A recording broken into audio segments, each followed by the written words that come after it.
I was streaming on YouTube and I was streaming on cointickle8.com. All systems go. Let's just verify that we are still streaming. Let's just verify that, guys. Okay. All systems go. So back to what the conversation was about. This is for those people who's been asking me to break down the charts, the outlook of how the next week or a few months gonna look from now. This is it for you. So what we've got here is the BTC USDT pair with nothing on it. You know how I like a clean chart. Chart is clean, although we usually call it dirty chart, clean money. But on this occasion, the chart is clean. So we're good to go, okay? We are good to go. Obviously, you know my model, you know my motto. The higher time frame does what? Supersedes all. The higher time frame is king. So when you're going to break down a chart, you want to see what the higher time frame is telling you. You want to see what the higher time frame is saying, because the higher time frame is king and queen. Okay? What we can already see from here on the 15-minute chart is we are in a tight consolidation. Now, I know there's still some people who would trade this. I don't know how you do that. you got more balls than me, but you're not gonna catch me doing any trade in around this box. You're not going to catch me taking a trade long or short or consolidating in this situation. It's just what it is. I don't have that money to be throwing away like that. So I know some people will be still trying to trade this, saying, well, we take a small liquidity here, and which would mean they would be trading on the 1 second time frame, 10-second time frame. That's just wild. I'm not sure how humans do that. But back to the point, we can see we are in a tight consolidation. This is tight. This is tight. So it seems like Bitcoin is deciding what it's going to do, what its next move is going to be. You know, it's deciding which way it's going to go. But we're not paying attention to that. We just want to know what's going on, but we're not paying attention to it. Why? Because you want to look at the higher what? The higher time frame. You want to look at the higher time frame. So in doing that, we're going to go to the 1 daily chart.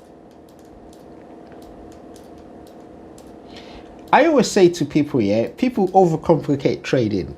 Like, you see them on the 1 minute chart, you see them on the 2 minute chart. I'm not sure what you're doing on there. You know, I don't know what information you've got that you're using to trade those. Well, kudos to those people who do it. My motto is, why are you messing around in them dirty areas when just expanding your horizon shows you exactly what the gameplay is? You know, once you expand, you get a better overview. And once you have a better overview, you increase significantly your probability. And trading is a game of probability. That's the mathematics behind trading. You know, it's not rocket science, it's pure maths. And obviously emotional human sentiment as well. Because a lot of things that move the trading market is human psychology, it's human emotions. Human emotions move the trading chart. People don't tend to believe this, but it's true. You know, that's the reason why a major bad news would negatively affect the chart. It's as simple as that. A major positive news would affect the chart in a positive way. It's just how it goes. Obviously, here and there, every now and then, there's some variables that you need to consider as well, because it's not always one hat fits all, you know what I mean? So, but my thing is, what are you doing on the 1 minute chart when you can do a daily and you can see the overview? Already by just doing this, you can see what's happening. Isn't it so, guys? Am I missing something? Isn't it so? Let's go to the 1 minute. just to expand on this conversation with you guys.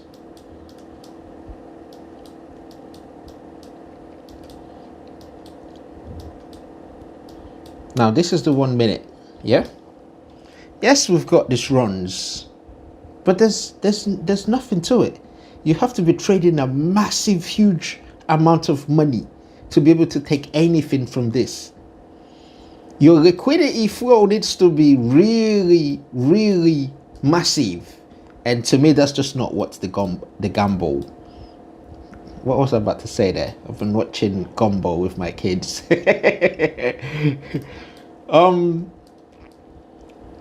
So yeah, some people do trade this. Kudos to you guys. You do trade this. Like, it's touched the top, you go. Some of you do trade this, but this is just not me. This to me is like dancing with the devil, you know. I'm not interested in doing that, you know. So what do? We take it to the daily, because all this on the 1 minute chart, yeah, you can't really make sense of it. Some people can, but not me.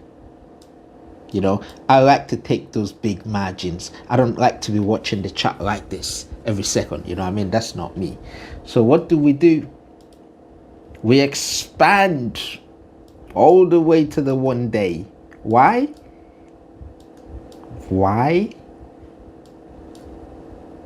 I can't hear you guys. Why we expand into the 1 day? You know my motto. Because the higher time frame supersedes all. You know? Now, look at that. You can't even see that 1 minute chart there. It's mad. You know? So that's a tight consolidation. So now that we've expanded to the 1 day, bear in mind, this is all clean. No indicators needed, you know? No indicators needed, you know? No indicators needed. Now that we've expanded to the 1 day, you want to mark some key areas, don't you? Okay? You want to mark some key areas, guys. Okay? And obviously, by the time you become a pro, you will be marking them and giving them colors, which those colors to you represents something that only you know. You know what I mean? Like, I use red as the top ceiling, like the hard note. Because if we, for example, somehow to go all this, that's a hard ceiling red. That's is a concrete block. I expect that to be a bounce of some sort. Now, it's possible after that bounce, it could go back and take off the roof. Yeah? But in trading in accordance with probabilities, you expect there to be a bounce off my hard reds, because those are hard blocks. That would kind of be like a double top. And with a double top, you expect there to be a, you know, some sort of movement backwards. Now, a lot of people only trade double tops and double bottoms. Yeah, double bottoms. So people only trade double top and double bottom. And why? Because they expect, with their probability strategy, if this is a 70% win for them, they're taking it, because they expect there to be some sort of movement. It hits it and some sort of bounce, maybe to search for liquidity. And in this play right there, and in this leg down there, regardless of what it is, if it's a reversal or to carry on, they don't care. That's where they're making their money. This leg down, that's where they're making their money, you know. So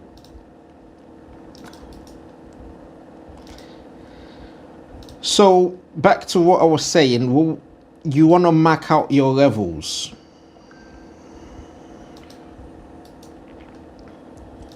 You want to mark out your levels And only you know what those levels represent to you, because you know what you're watching. You know what strategy you're using. You know what I mean? You know the strategy that you're trying to implement onto the game.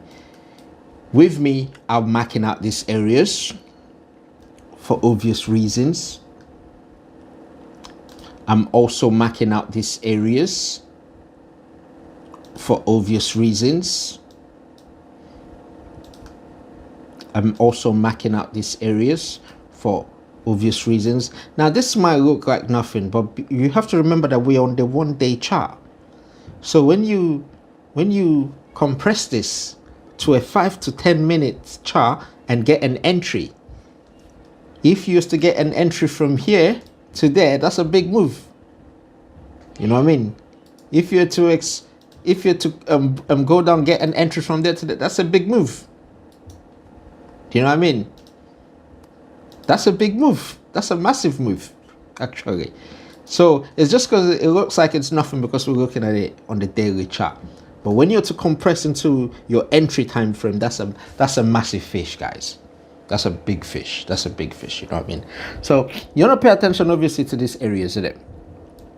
Another area you want to pay attention to is this area. Already, for me, I already think we are very close to the bottom. You know what I mean? I think we're close to the bottom. And with that in mind, you need to be watching for a reversal to the upside. But before that reversal can occur, there's still plenty of food on the table here. You know what I mean? There's still plenty of food on the table before that reversal could occur. So now, because sometimes when I explain trading to some certain people, they're expecting you to say, like, this is the only way and that's it. If this does this, that's it. They've made money. No. No one knows what it's gonna do. Anyone that tells you they know exactly what the chart is gonna do is trying shit. No one knows what it's gonna do. But you implement some certain metrics in which gives you a higher probability depending on the pair that you're trading to hit some certain levels. And in doing so, you take a bit from the market and you move on. So no one knows exactly what it's going to do every minute. You can hypothesize or hypothesize, whatever they call it. But you don't know exactly what it's going to do. Now, in terms of probability and the strategy you're using, you might be able to say, well, this strategy and this probability gives me a probability of, let's say, 60%, and I'm good to go.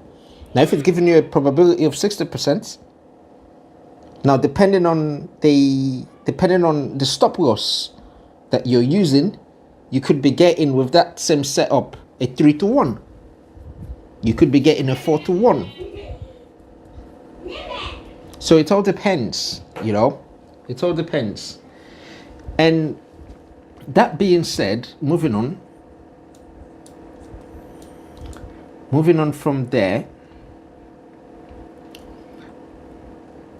I've lost my train of thought now. Let's see if I could regroup.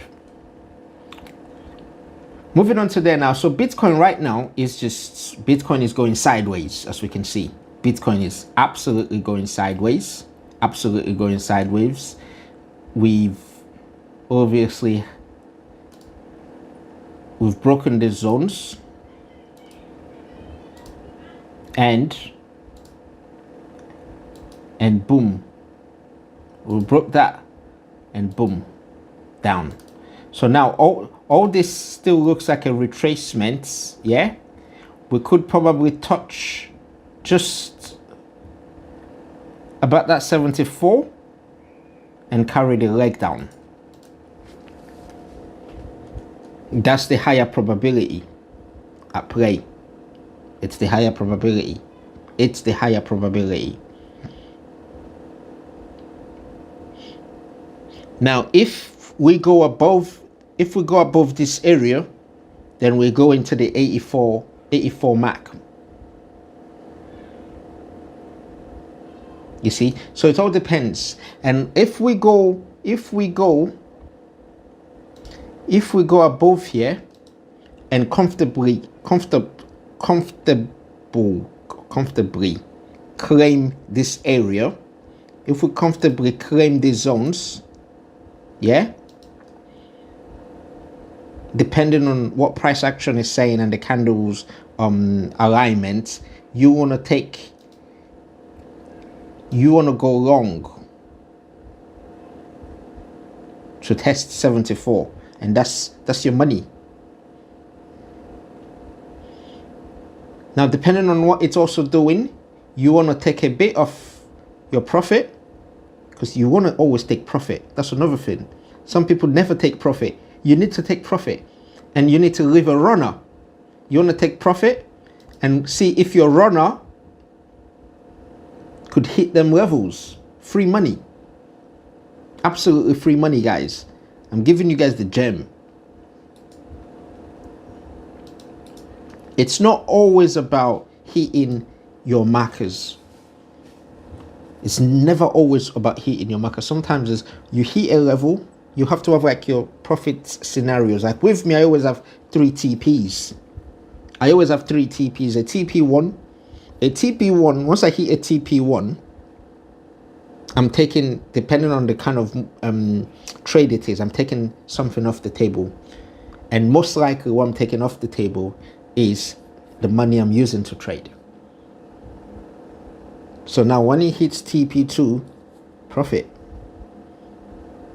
If it goes back against me and hits stop loss, I've not lost nothing. Now if it hits TP3, profit times 2.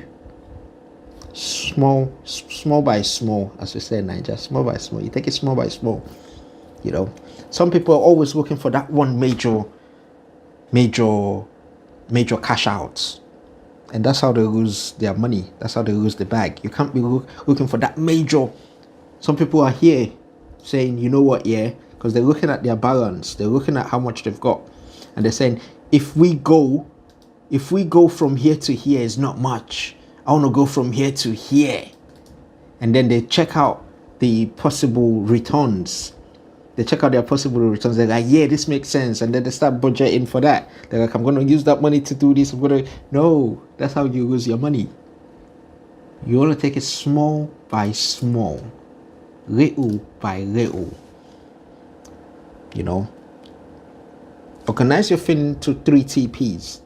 With 1 TP, you've got your money back. Now TP2 hits, you're in profit. Even if it goes against you, now you've made profit. Now you hit TP2 and TP3, even better.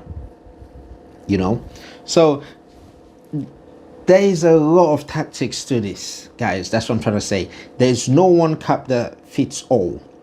I know people who trade in the most random way and they're highly profitable. I still couldn't do that. I know people who trade in the most, I know people who have a certain only pair that they trade in, for example, in crypto.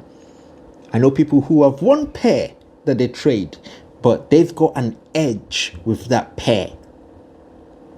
And their edge, yeah, it's also in alignment with the session of the day that they're trading. They explained it to me like, that's mad. And it makes sense. It makes sense. So for example, let's take this to the sessions. So for example, there are people who, let's remove drawings. So for the example, there are people who only trade a certain session. And what do I mean by a session? I'm talking about like New York AM, New York PM, London AM, you know, Asia time. So there are some people who only, this is literally their edge. They only come in at New York AM with a certain pair, because not all pair does the same thing, you see. So they come in at a certain time in the market because they've realized that this particular pair cannot be moved by the London session. So that's why trading is so interesting. It depends on the pair. What do I mean by pair? I mean like BTC, USDT, Solana, USDT, and Polygon, USDT, whatever, Bitcoin, Ethereum, whatever you want to trade. They've got a pair that they only trade during New York session. Why? Because they said to me, J. Joe, that particular pair cannot be moved by London.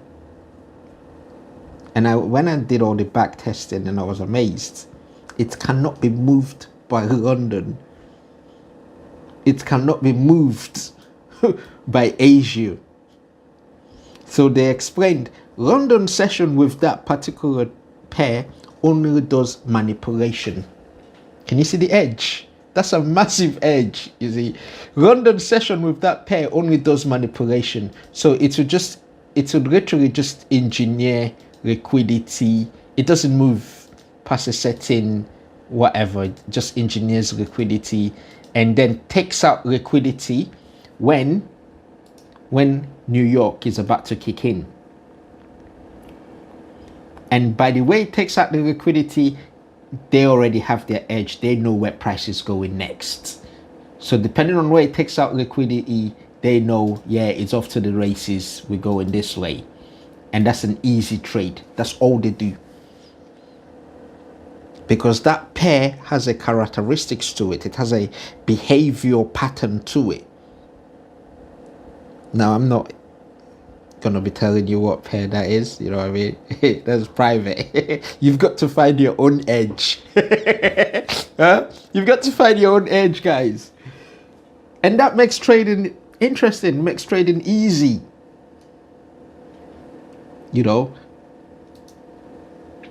So yeah, so some people only trade with the sessions, and truly, yeah, London doesn't call the shots. London is weak, just like its current economy. Facts. So if you know with a particular pair that London cannot move it, yeah, except manipulate, you just watch it and wait for the manipulation. And as soon as New York kicks in, New York takes the price to greater heights, or New York sells off. Because sometimes London could engineer the liquidity and New York just runs down the liquidity. Sometimes London, sometimes, for example, Asia could engineer the liquidity and London runs down the liquidity, like takes the money, So you have to know what you're trading. Those are very important. If you know what you're trading, you can trade, make money without no indicators. But you just have to know exactly the behavior pattern of what you're utilizing. It's like if you've got a bad wife, if you've got a bad bitch, you know what she's gonna do. If you do this, press these buttons, this is the reaction you're gonna get. So trading is the same. If you know exactly the pair you're effing with, it's gonna do this. If the market gives it this, you're in the bag. So it's not that difficult. People make it look more difficult than it is. It's not that difficult. You just need to know the basis, know exactly what you're trading, what you're doing, know exactly when you're trading. When you're trading is very important. I never trade London, ever, because London is great at manipulating. So what am I doing trading London session for? No, I can watch it, but I don't get into trades with it. Now, depending on what Asia does, could make me also get into the trade. for London session, and then I use Asia as a hedge, like either hedging to the top or hedging to the bottom. So I could use Asia as like a stop loss. It depends, you know, it depends on what the market is giving you. But also understand that because Asia is also weak, a bigger market could run it down and take its liquidity. So if you're hedging your bet, let's say in this area, you know the market's going up and you're using that area as a stop loss, and if London is coming up stronger than Asia and New York is coming up stronger than Asia, they could run it to the downside. You know what I mean? Because they don't have say. It's money moves the market, you know, and people also move the market based on sentiments as well, and emotional trading, you know. But New York is king. When it comes to trading session, New York is king. You're gonna get most of the major moves, well, within crypto anyways, during New York time, during New York opens and closing as well. So I trade New York AM and I trade New York PM. Now you see how behavior characteristics can change as well. During a bullish market within the crypto ecosystem, Asia can be very powerful. Asia could be very powerful. That's why back in the day you would hear people say things to the effect of, I had so amount of money in my wallet. I went to bed, woke up in the morning and like, woo, it had like doubled, tripled. Why? Because during Asia session, the market was moving. But it depends on what's happening. Like if the whole market is going sideways, you know, there's no much money in Asia.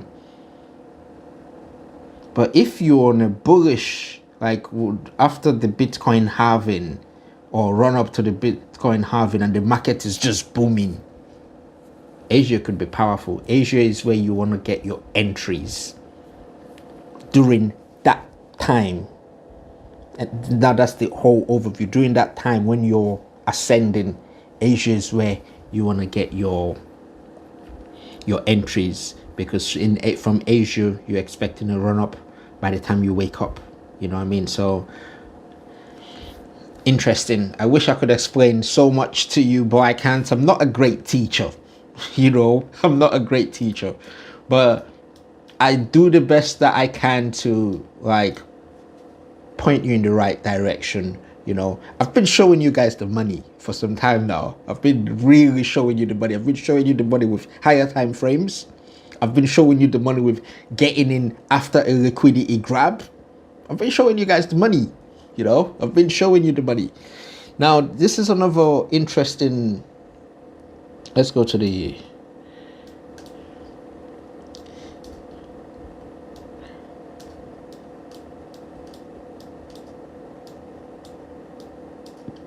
You see that, guys? You see that? London kicks in here, does nothing. And as soon as New York was kicking in, New York flies. New York says, give me the money. You see, New York says, give me the money. That's New York. Give me the money. London manipulates the money. London is king of manipulation. Most manipulation works in London time, in London session. So my phone's frozen. Give me a second. So London manipulates the money. If you notice here, what is this, guys? This is 15-minute chart. Follow me on this. Look at this. What is this? Look at this wick. What's this wick? What's that wick? That wick is your money gone.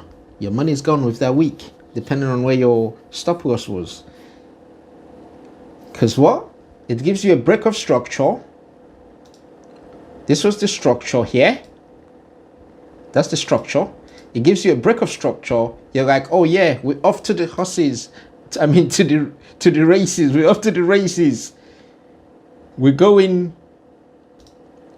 up there, and then boom, from there, reverses back there, takes your money, and still goes your direction. Why? That's how London plays. Yeah, that's how London plays. London don't mess about, you know. Now, if you're patient and you allow that manipulation to occur, you've seen the week now, people have been taken out. Then, by the time it gets back, break that same structure, you're in. Easy peasy. ABC 1 2 3. Do re mi fa sol la ti do. It's easy. You're in.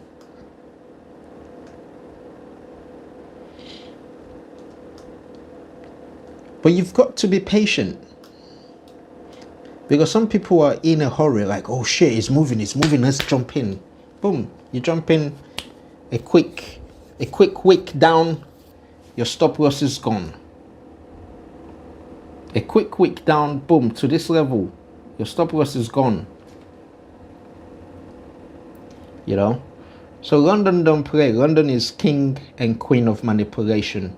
Sometimes London would manipulate like 2 to 3 times, depending on which pair, before the real move happens. That's how bad London is, you know. It would manipulate like 2 to 3 times. It would just wick you out. You're like, what's going on here?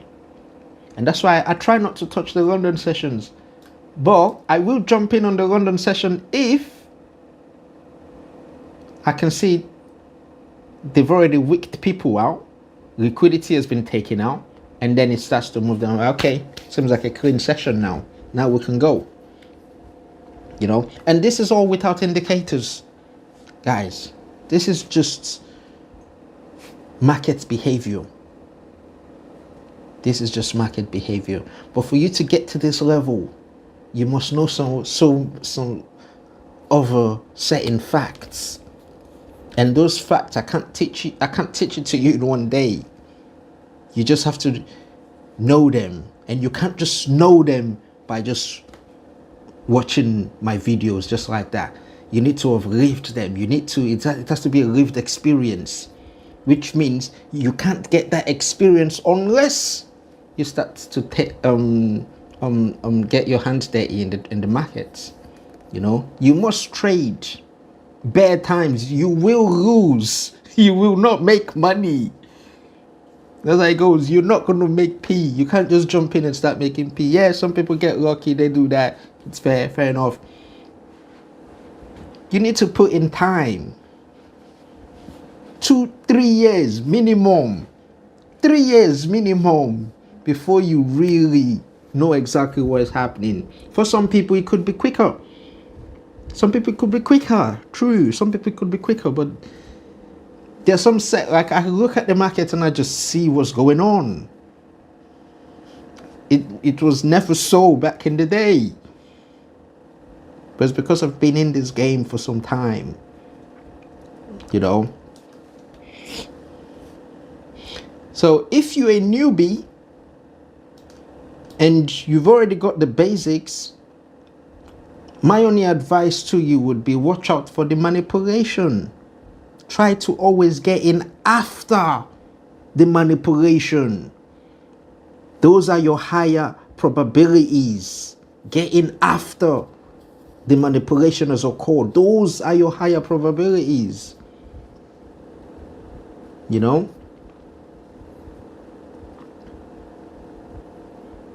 What session you're trading matters.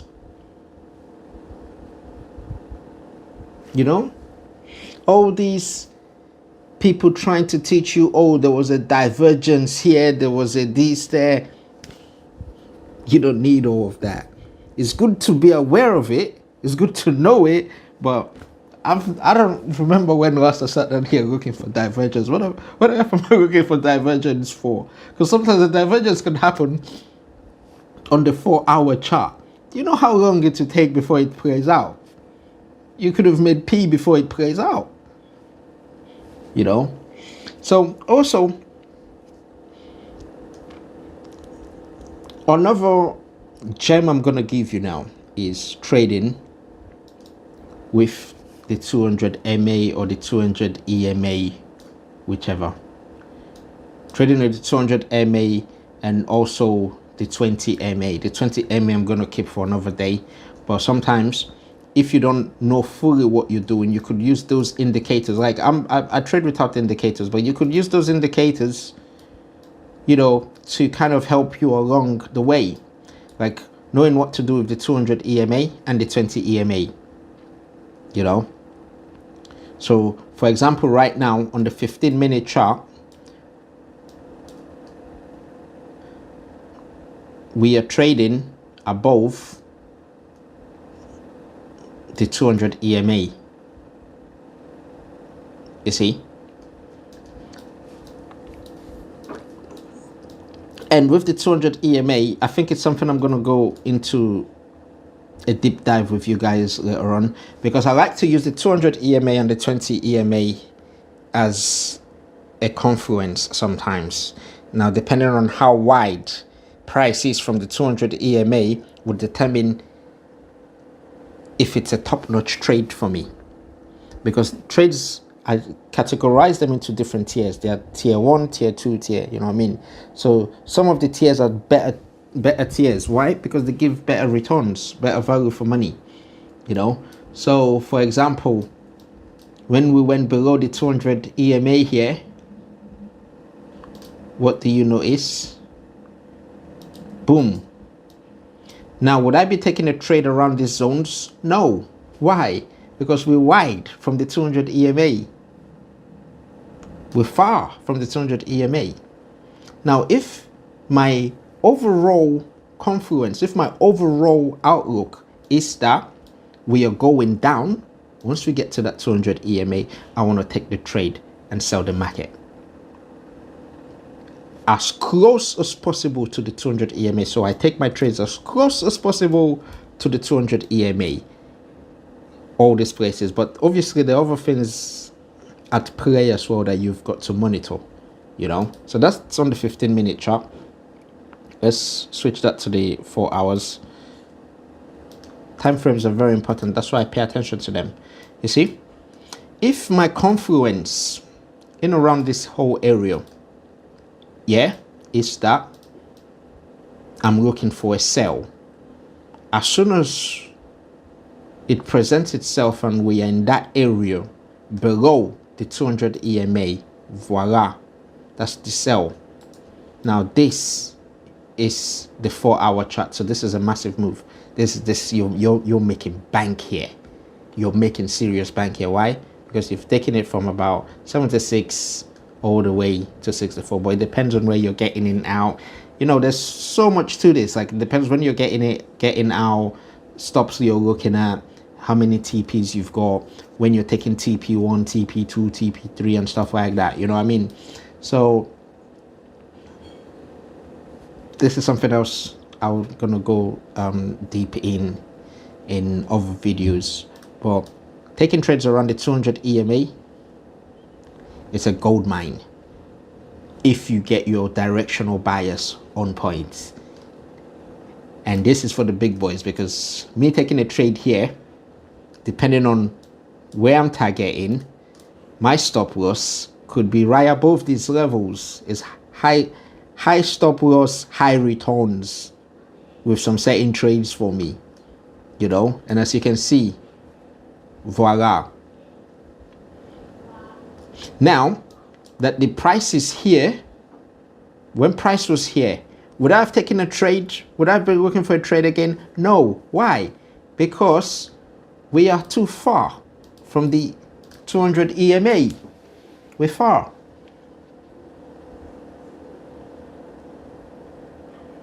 We're far from that level.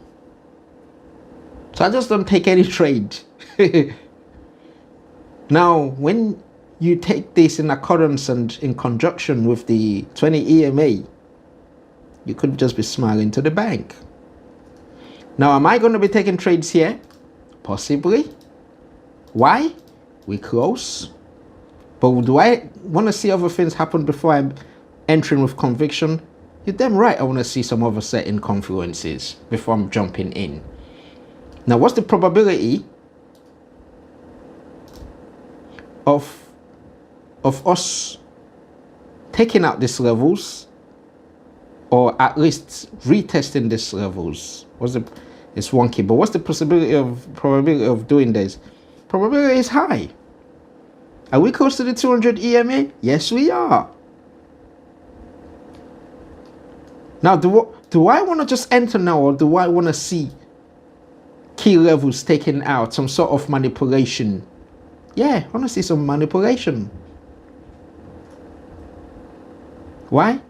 Manipulation, it's like your buffer, you know?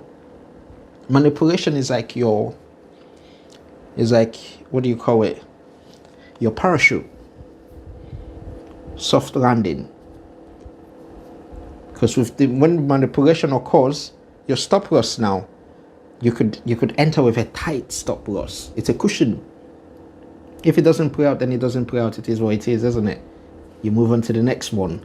You could never like hit 10 for 10. Are you mad? What do you think this is? Nah, you're not hitting 10 for 10. This is a game of probability. You're not hitting 10 out of 10. There are some people whose probabilities, okay, there are some people who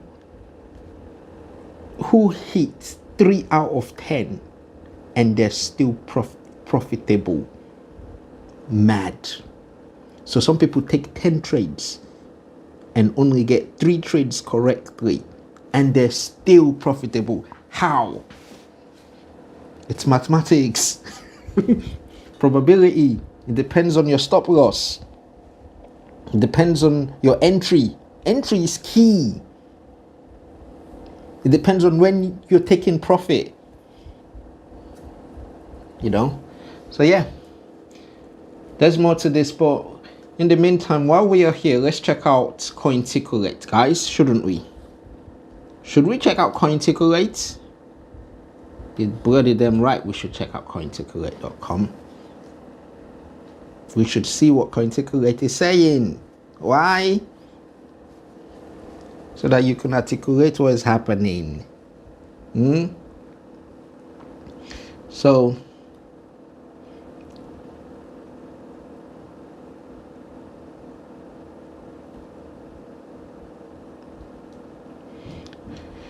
governments are quietly accumulating Bitcoin. Here's what it could mean.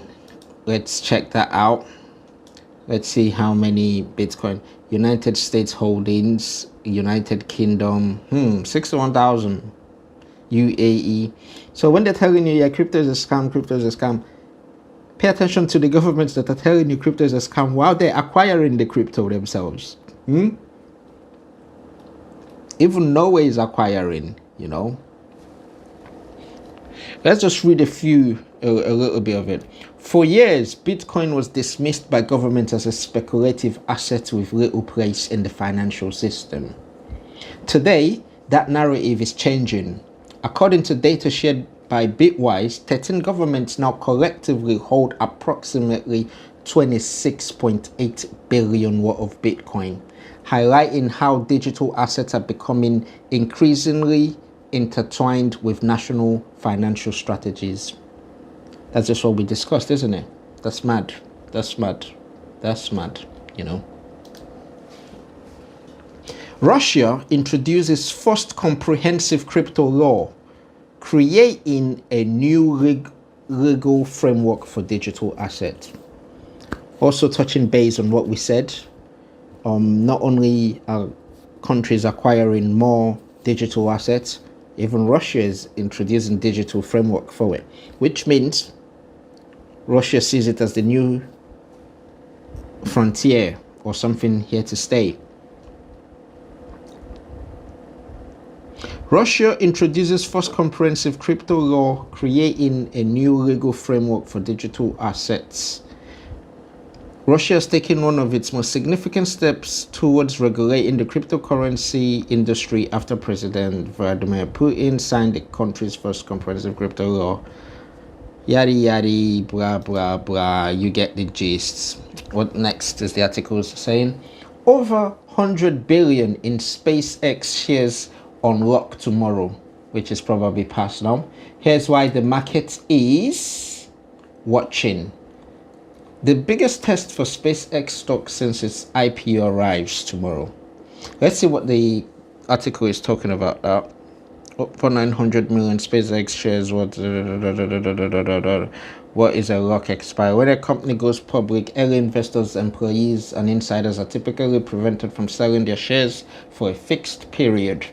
This restriction is known as a lockup. True? Remember we touched base on how Polkadot and Kusama told investors to lock up their KSMs. Remember when we touched base on that? Let me show you that again. And this is why you should always be careful when locking up your tokens or your shares for a huge period of time, because no one knows tomorrow. Nobody knows tomorrow. Let's remove drawings.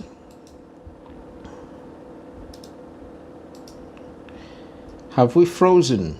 Are we frozen? We have frozen. So we might call this the end of the stream. But basically, to wrap up what I was saying, so Polkadot and KSM told investors, lock up your tokens and we'll release them to you in, let's say, a year from now, 2 years from now. And by doing so, your tokens will acquire more tokens. You know how these all things work. Eventually, people were locking up at the price of about $500 to $600, and by the time their token was due for release, their token had gone to like $3, all the way from $500. So can you imagine that? So that is a downside of what could happen. It's what mostly would happen. Why? Because by locking up your token, you've just given the market liquidity. And what do the owners of these shares do? They want to turn your shares into hard currency, into dollar. So what do? They sell off. And you can't unlock your tokens, so they can keep selling and keep selling without, putting so much dent on the market and sell off as much as they want until the market is completely finished, So yeah, guys, man. We're gonna call this the end of the stream because my thing has frozen. I'm not sure what's happened there, but this bit is still going on. The Great Tariff Refund Paradox: How Big Tech Got a Windfall While Small Businesses obviously paid the price, basically. Yeah, there you go. While small businesses obviously paid the price. Why? So this article highlights the issue with Trump's tariff. When Trump just wakes up in the morning and decide, I'm going to place 30% tariff on so country, the big companies didn't feel it because they got refunds. But the small companies, on the other hand, you know what I mean? So it's like him and his colleagues are in the same, making a fool of the public, When the US Supreme Court struck down emergency tariff imposed under the International Emergency Economic Powers Act, it's triggered an unprecedented government payout process estimated to return over $166 billion to importers. However, as quarterly earnings reports roll in, a glaring divide has emerged. The trade policies designed to protect domestic commerce ultimately rewarded trillion-dollar tech giants while leaving small businesses and everyday consumers holding the bill. In crypto, we call this holding the bag. It is what it is. This is the world we live in today, It's a terrible world. But hopefully that orange guy is going to be out of office soon. the Democrats are probably going to impeach that orange-looking dude. In when did they take over the House? Hopefully they take over the House. I think November or December, you know. But we'll see how it plays out. And with that, we're gonna call the stream to an end. We're gonna bring the stream to an end. Thank you guys for joining. Hope you share, like, you know, do all the needful. It's a growing channel. Those who want to donate, go and donate. You know what I mean? We want to get more writers. We want to get more articulated people to, you know, articulate articles for us as well. We're doing the best we can do here, guys, and we're doing it just for you. We're doing it to try and help you, doing it to try and improve you. Like, we're bringing you the news that most people wouldn't bring you. We're bringing you the tricks and dirty tricks that most investors are using. We're showing you where the what do they call it, the wicks are trying to wick you out. We're showing you how to put your stop loss. We're showing you a lot of stuff, you know. We're teaching you a lot of stuff. Like today, we've already taught you that depending on which pair you're using, each pair has a different behavior. And if you learn a certain pair's behavior and trade it in the right circumstances, in the right sessions of the market, you'll be making bank, you know. So Cointelegrate, we're here to stay. We're not going nowhere. We're gonna keep improving. We're gonna make mistakes, but it is what it is. It comes with, you know, learning as well. So thank you guys for joining the stream today, and we'll see you soon.